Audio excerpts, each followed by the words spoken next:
Back to Electrical Car Repair Live. Thank you guys for watching and subscribing to the channel. In today's video, guys, we're working here on a Ford Focus MK3 generation 2012-2018, and we'll show you if your door lock switch does not work, which fuse to check, guys.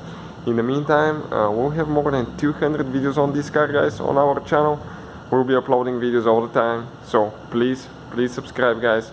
Our mission is to save you as much money as we can by providing free videos and teach you how to fix your car. So, if your door lock switch does not work for your Ford Focus, guys, okay, I'm talking about this one here. You have another fuse for the central locking, but this is just for the switch. We'll show you, okay, which fuse to check. You need to go to the passenger side, and the fuses are right behind the glove box.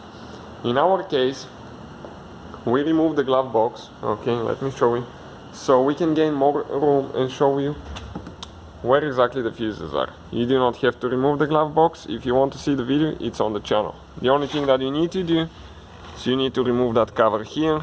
Okay, press here on both sides, pull down, and you can pull that cover out.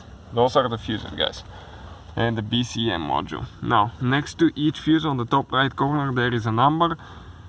And in our case, we need to check a 15 amp fuse, and it's number 79.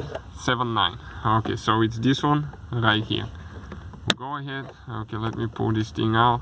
Perfect. So, all the tools and parts, including these fuses that we got for unbelievable deal, guys. We got a really good deal on those.